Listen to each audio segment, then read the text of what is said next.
Hai Kopol. Halo, halo. Nah, ini live perdana Kevin tanpa cuans. Iseng-iseng doang. Kita pengen Luasnya lagi ngobrol-ngobrol bro. bikin acara tuh sama si Cirita. Udah selesai. Oh, udah selesai, Udah kirain selesai. baru Udah mulai. selesai tuh. Udah selesai. Ya iseng-iseng lah kita ngobrol-ngobrol coba kalau kita bikin acara sendiri rame apa enggak. Tapi kayaknya dikit nih tipis-tipis doang. 6 orang. Semoga kita nggak apa-apa kita tetap kasih daging ya kok ya buat yang nonton ya kok ya. Lemak. Kenapa? Bukan daging lagi, lemak ini. Nah, kita kasih lemak nih Kol malam ini nih biar enak. biar kolesterol semua. Oke, kok malam ini gue yang nge-host jadi Kopol jawab semua pertanyaan dari gue kayak biasa. Ini ya, true order ya. Ya, truth order. Oke, jadi Kopol punya berapa emiten burger? Enggak. Oke. Kok kita rada serius lah ya, rada serius dikit karena Lu, teman-teman lu juga udah. nanyanya yang nyangkut harusnya. Oh, yang nyangkut. Oke. Ini Ya. teman-teman kalau mau nanya bisa di kolom Q&A ya. Gua kayak hostnya Cuans nih. Bisa di kolom Itu Q&A teman-teman. udah ada yang nanya tuh, Vin. Topiknya Waduh, apa nih? topiknya apa? Topiknya gabut. Topiknya gabut. Gabut, kita pengen ngomongin semua emiten aja yang ada di IHSG. Kita ngomongin tuh ada Arvin juga. Ini lagi Susah. banyak yang live soalnya. Jadi kita mah kalah kalah pamor gitu Ya kan? cuma 8 gitu. Biarin lah. Ya, nggak apa-apa. Kopol, Ya. oke. Jadi back again nih, kita ngobrol-ngobrol, kita tes ngobrol-ngobrol dua lah ya. Latihan ya. Rame nggak rame. Iya. Yang penting ilmunya ya, semoga yang nonton dapat ilmu gitu kan ya. Oke. Mudah-mudahan aja ada ilmunya kalau gue yang ngomong. Aduh. Oke, Kopol. Mulai dari hal yang paling dasar nih. Mulai dari hal yang paling dasar. eh Apa? dari The Fed nih, kita ngomongin makro dulu, ya kan? Waduh, susah-susah amat sih. Enggak lah, Mm-mm. enggak. Kan Kopol cuma jawab ya, setuju atau enggak setuju. Kalau Kopol nih setuju enggak? Sebenarnya suku bunga dinaikin terus untuk menekan inflasi. Menurut Kopol gimana nih? Susah juga ya.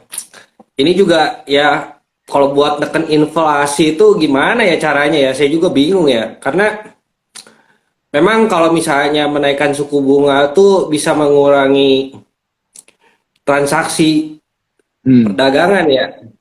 Cuman menurut saya sih masalah inflasi naik ini kan karena harga komoditasnya yang naik ya, Vin ya. Hmm, hmm, hmm, hmm, hmm. Nah, apakah dengan menaikkan suku bunga itu bisa menekan harga komoditas kan itu yang jadi pertanyaan sebenarnya. Nah, tapi kan Hmm. langkah lainnya yang diambil tuh kan selain menaikkan suku bunga kan OPEC tuh menaikkan produksi minyak. Ya. Nah, justru inilah sebenarnya buat menekan harga komoditas kan ini apa namanya? Dia produksi minyak sebenarnya supaya komoditas Hmm, yang lain-lainnya ikut turun gitu.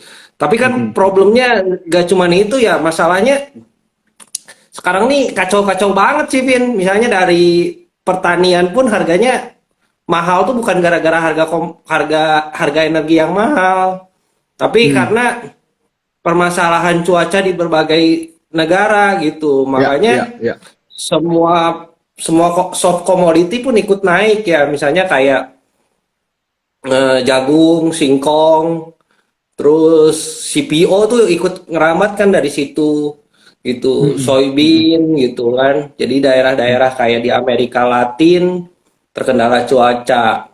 Di Ukraina sama Rusia perang.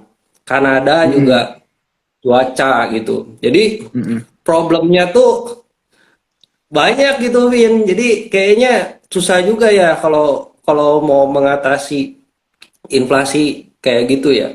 Belum lagi sekarang naik pesawat mahal juga, Win. Iya. Gitu. Sekarang Ya, pesawat aftur mahal. iya, selain gara-gara harga minyaknya yang naik kan sebenarnya banyak perusahaan pesawat terbang yang bangkrut juga. armadanya dikurang-kurangin, jadi sisa Ya. sedikit, Ya. akhirnya naik harganya, gitu. Sebenarnya. Jadi menurut Kopol nih, 2 tahun ke depan, ya nggak 2 tahun lah, bahkan mungkin setahun kali. Setahun ke depan itu kita udah bakal hidup di harga yang tinggi gitu ya, dan nggak mungkin kembali ke kondisi sebelum pandemi ya kok ya. Kalau menurut Kopol ngelihatnya gimana kok? Kayaknya sih kayak gitu ya, gitu. Karena Nah, ya susah juga ya. Tapi di sisi lain inflasinya mau dijaga kan, di sisi lain kan sebenarnya perputaran ekonomi ini perlu dijaga juga, Win. Ini kan yang jadi eh, problemnya keuangan dunia saat ini gitu. Kalau misalnya inflasinya terlalu tinggi, daya belinya nggak dijaga kan mandek ekonominya lagi. Nah itu ya, kan ya. susah jadinya gitu. Kok, tapi sebenarnya gue punya view yang berbeda ya kok ya. Jujur sih Ya ya. coba gimana. Tapi ini lebih ke arah market nih, jadi bukan bukan ke arah sektor real gitu kan. Kalau gue ke arah market nih, contoh kan Kopol kan megang KKGI, megang ABMM gitu ya. Artinya kan heavy to call nih, ya kan, KKGI, ABMM gitu kan. Nah, Rata sih gua ada semua, Vin. nggak, tapi gini kok. Yang menarik sebenarnya gini. Kemarin sempat ada obrolan nih, udah 17 tuh kalau udah lumayan rame. Kemarin sempat ada obrolan. Jadi kalau misalnya Fed naikin suku bunga, ya kan, itu kan artinya akan secara tidak langsung menguatkan dolar kan, kok, ya kan, menguatkan Betul. dolar indeks naik. Nah, kalau Heeh. dolar indeks naik ditambah dengan supply sekarang seperti ini, kayak misalnya India lagi heat wave, mereka butuh coal buat nyalain AC gitu kan. Nah, terus eh, India akhirnya mulai import lagi setelah 2015, which is sudah 7 tahun yang lalu mereka import coal. Artinya demand coal-nya naik, supply-nya segitu-segitu aja, which is kan sebenarnya di Indonesia ini salah Iya. satu salah satu supplier gede kan. Nah, kalau ini tadi the Fed naikin suku bunga, terus dolarnya naik, harga coal-nya naik, bayar coal-nya pakai dolar, artinya kan semuanya naik kok. Bener nggak? Asumsi saya nih. Justru Atau saya justru salah nih ya. Tolong dikoreksi nih kok kalau saya ada salah nih kok. gini kan, kalau kalau harga komoditas ini kan selama ini kan di pairing-nya sama dolar. Ya, Ngerti nggak? Jadi kalau misalnya ya, komoditasnya naik, dolarnya naik, harusnya komoditasnya turun dong terhadap dolar. ya. Tapi kan ini nggak Nah terjadi ini, sekarang.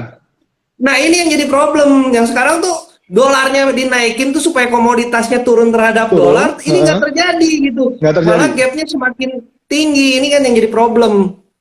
Terus kedua, Nah, masalah suku bunga. ya, Sekarang gini, kalau suku bunga naik, orang mau minjem mikir-mikir dong, benar nggak? ya, Terus kedua, nggak ada pendanaan, benar nggak? ya. Sekarang gini, misalnya di sektor shipping aja. Sektor shipping itu kan karena misalnya orang mau beli kapal baru, misalnya kapal baru buat ngangkut, Mm, itu kan harga freight udah tinggi nih. Harga kapalnya mm, ikut naik, benar nggak? Tapi mm, sekarang mm. suku bunganya tinggi. Orang mau beli kapal mikir-mikir dong pakai duit duit bank, Ya, ya. ya Duit dari kan? mana? Mm, Berarti kan harga shippingnya naik. Mau kapan turunnya kalau misalnya kapal armadanya nggak ditambahin? mm. Nah, Ya, ya, ya, kedua ya. misalnya contohnya industri pesawat terbang. Kemarin banyak yang bangkrut, mau diselamatin pakai duit apa, ayo? Ya kan? Berarti Hmm, kan hmm, hmm. sisa armada yang sekarang yang bisa dipakai, benar nggak? Ya, ya. Nah, sisa Benar-benar. armada sekarang tuh mau ditambahin bisa nggak? Belum tentu bisa, nggak ada pendanaannya. Mau Ya, ya, ya. utang, takut juga suku bunganya tinggi, Ya, ya ya. kan? Kita kan Benar-benar, benar. mikir return terhadap asetnya kan gimana gitu. Ini kan yang ROI jadi atau problem sekarang. ROA-nya. Gitu yang jadi problem akhirnya shortage ini tuh jadi benang kusut yang susah dibenerin gitu. The end of the day ya harusnya kayaknya sih bakal accept the inflasi gitu maksud saya ya.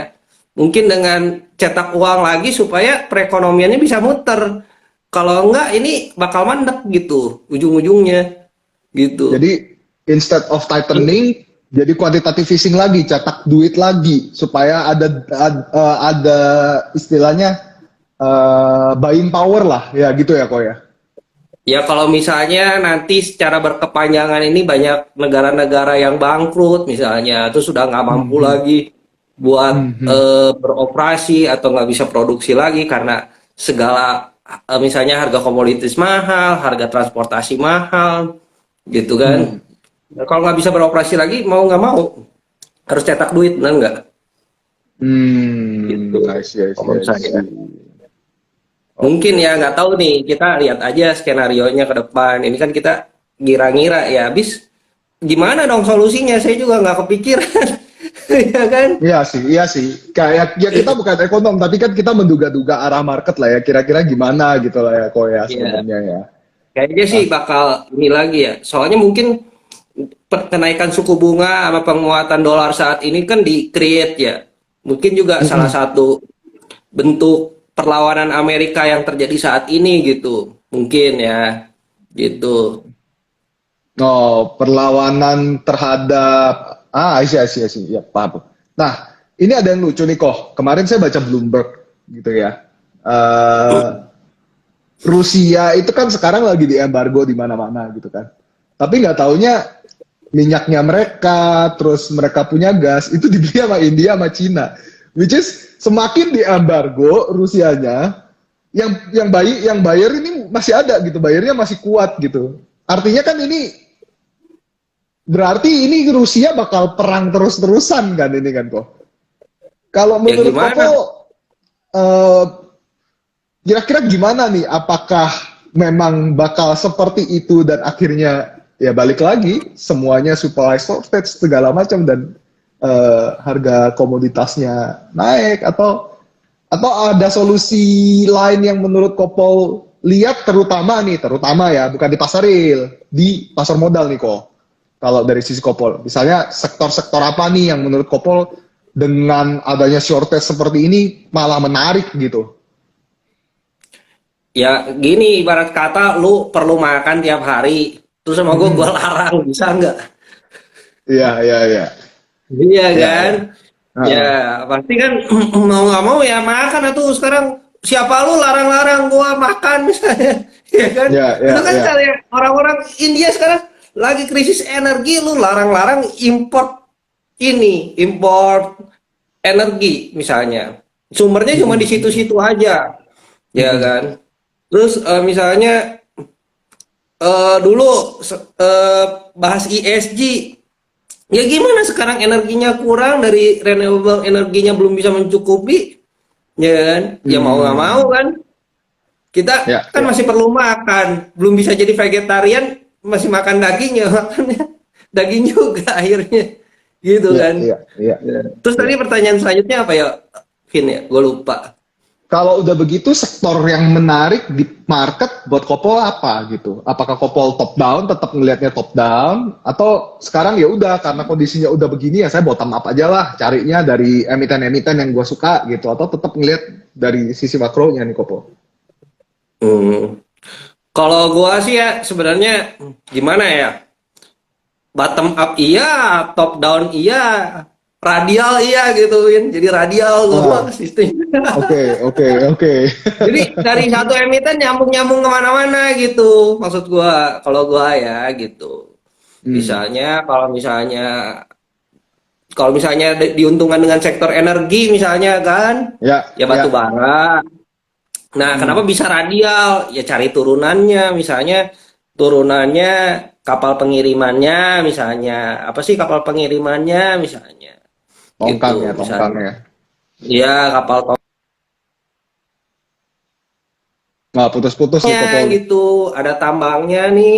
Kalau nggak ada cangkulnya yang ngeruk-ngeruk, kan nggak Hmm. jalan gitu. Hmm, hmm, hmm, hmm. Gitu bisa ke Ya, kontraktornya, bisa ke alat beratnya gitu kan. ya, Tapi ya. bukan berarti sektor-sektor lain tuh nggak menguntungkan ya. Sebenarnya kalau misalnya sektor kayak call gitu kan, kalau diuntungkan kalau ada kenaikan harga call, EPS-nya ngelipet, bener nggak, Vin? Hmm, hmm, hmm, hmm. Tapi kayak misalnya Iya. saham consumer itu, ngelipet tuh gara-gara ada inflasi gitu. Dia Consumer bisa malah ngelipet. ngelip. Oh, oke. Karena ini tadi ya balik lagi ya apa? Harganya naik dan harga konsumer itu nggak mungkin turun lagi kan? Kalau emang udah Iya, iya, COGS-nya udah naik ya pasti harganya naik terus dan nggak pernah turun. ya Iya iya makanya iya menarik menarik. yang ya konsumer gitu. Jadi IPS-nya nanti naik gitu gara-gara Hmm, inflasi. Jadi dia bisa hmm, kenceng hmm, waktu inflasi. Harusnya hmm, gitu. hmm, hmm. Ya ada beberapa I see. emiten lain lah yang berhubungan dengan inflasi juga ada. Pernah dibahas juga di YouTube saya tuh, Vin. Iya iya iya. Contohnya kayak Budi ya kayak Budi. Itu ada apa? Oh inflasi waktu itu enggak ya? Kalau Budi enggak sih itu berhubungan dengan soft commodity ya, pangannya. Hmm. Hmm, Nah, hmm, hmm. kenaikan jagung. Cuman problemnya ini apakah singkongnya bisa panen banyak gitu kan rebut-rebutan Hmm, sama hmm, lahan yang lain. hmm. Ya, orang masih pengen nanam jagung, orang masih pengen nanam cabe kan rebut-rebutan Hmm, lahannya hmm. cuma segitu-segitu. Ini yang jadi Nah iya tuh. problem. Mm-mm. Yang menarik pas kemarin kita bahas ini ya kok masalah jagung ya di Indonesia kita ngomongin masalah ayam, ayam di Singapura lagi shortage, tapi Indonesia Iya, nggak bisa ekspor. Kita sebenarnya swasembada tapi dibilang bisa ekspor juga nggak, masih belum bisa ekspor gitu ya sebenarnya belum banyak ya kok ya. Atau kalau Kopol tapi ngelihatnya gimana kalau ayam? ayam tuh memang permasalahannya jagung kan sebenarnya jagung tuh kita banyak ambil dari Brasil ya. Cuman kemarin Brazil ini kan ya. dia dari Makassar udah mulai ada ya. Terus Mm-mm. Jokowi juga kan lagi bikin swasembada. Swasembada salah satunya ini jagung juga kan ya. Gitu. Mm-mm. Jadi diharapin sih kalau gue sih misalnya nggak bisa ekspor nggak apa-apa, tapi misalnya kebutuhan di dalam negeri ini bisa tercukupi udah cukup sehingga Ya. inflasi di dalam negerinya bisa terjaga. Jadi kalau misalnya kita inflasi di dalam negerinya terjaga gitu ngalahin misalnya inflasi di luar negeri tinggi-tinggi nih, tapi di dalam Mm-mm. negeri ini terjaga, itu kan menguntungkan dari segi iklim investasi di dalam negeri Ya gitu. ya. Jadi orang berpikir, oh di sini inflasinya terjaga, ekonominya bagus. Misalnya terus harga pangan, harga energinya murah. Mm-mm. Jadi mengakibatkan ongkos produksi kalau bikin pabrik di sini tuh bisa lebih murah. Belum karyawannya kan Mm-mm. murah karena inflasinya Mm-mm. terjaga. Nah, ini Mm-mm. kan Mm-mm. terjadi gap nih. Nah, di sini kan ada keuntungan kompetitif ekonomi gitu di dalam Ya ya. negeri. Kalau seandainya itu terjadi gitu. Gitu. Jadi bisa Hmm. menjadi mudah-mudahan bisa menjadi poros ekonomi baru lah gitu. Nah, Ngomongin, kalau kalau dia bisa jadi poros ekonomi baru, penggunaan energi di dalam negeri bisa meningkat. Maksud gua kayak gitu. Nah, oke, traffic perdagangan juga tinggi. Jadi shipping diuntungkan, komoditi diuntungkan, terus saham-saham otomatis diuntungkan karena growth-nya akan jadi lebih tinggi gitu. ya, ya, ya. Nah, tadi kan Kopol sempat ngomongin masalah energi nih, ya kan? Kalau menurut kan sekarang energi ada fosil energi lah ya, coal, tadi minyak gitu. Kalau Kopol lihat EBT gimana energi baru terbarukan? Atau green energy, contohnya kayak biodiesel gitu, atau ya yang lain-lainnya gitu?